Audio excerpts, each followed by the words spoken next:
Hey, bonjour tout le monde!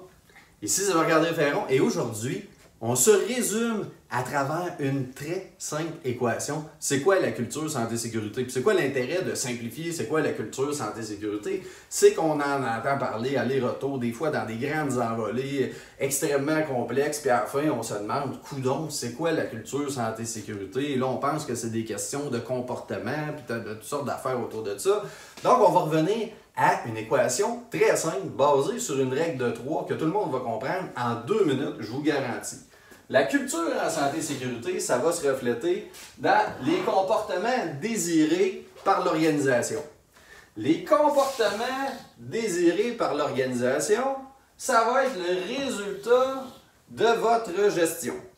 Donc, les cultures santé-sécurité, c'est les comportements désirés par l'organisation. Les comportements désirés par l'organisation, ça va être le résultat de notre gestion. Règle de 3.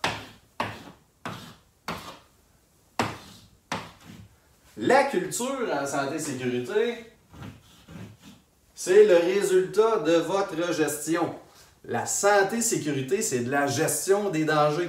La culture en santé-sécurité va être le résultat de votre gestion. La culture en santé-sécurité, ça commence par l'engagement de la direction à soutenir une stratégie de gestion des dangers. Stratégie de gestion des dangers qui va être basée sur éliminer et réduire à la source, sinon définir des rôles et responsabilités aux gens et qu'on va s'assurer de leur exécution à 100%.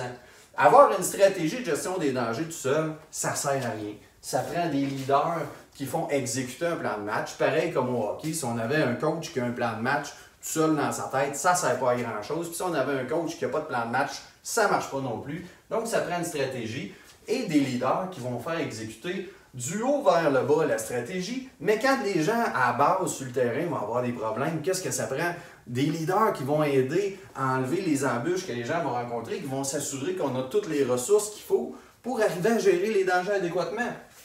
Puis après ça, c'est pas avoir des leaders, mais comme je disais, s'ils sont tout seuls dans leur bateau, ça ne marche pas. Donc, on veut avoir du travail d'équipe dans lequel on va s'assurer que le plan de match est exécuté à 100% avec rigueur et aussi qu'on va impliquer, faire du renforcement positif auprès de nos employés pour les garder mobilisés, motivés et impliqués dans notre stratégie de gestion des dangers. Donc, gardez bien ça en tête, la culture santé-sécurité, ça se reflète dans les comportements désirés par l'organisation. Les comportements désirés par l'organisation, c'est-à-dire votre stratégie de gestion des dangers, c'est le résultat de votre gestion des dangers, de votre gestion.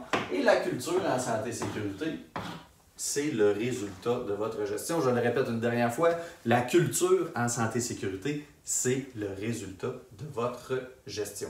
Et pour ceux qui voudraient faire une meilleure gestion de la santé-sécurité, je vous invite à venir le 10 octobre prochain à Trois-Rivières ou le 2 décembre prochain à Montréal à la formation sur la gestion stratégique de la santé-sécurité. Mettre 20% d'efforts pour obtenir 80% de résultats. Je vous garantis que vous allez être satisfait à 100% et que vous allez repartir avec des outils super concret, simple pour arriver à obtenir une meilleure culture, une meilleure gestion des dangers et exactement les performances que vous attendez d'avoir en matière de santé-sécurité. D'ici ce temps-là, si vous voulez vous procurer le livre Le Code secret de la culture santé-sécurité, ça fait quelques mois qu'il est disponible. Les gens l'adorent. Et si vous voulez avoir des informations sur la formation que je vous ai parlé, si vous voulez vous inscrire, vous pouvez m'envoyer un petit mail à info@gestionauthentique.com ou vous rendre sur l'onglet de formation grand public sur le site de Gestion Authentique. Donc, j'espère que ça vous a aidé à démystifier un peu la culture santé-sécurité et on se reparle de tout ça bientôt. Bye bye!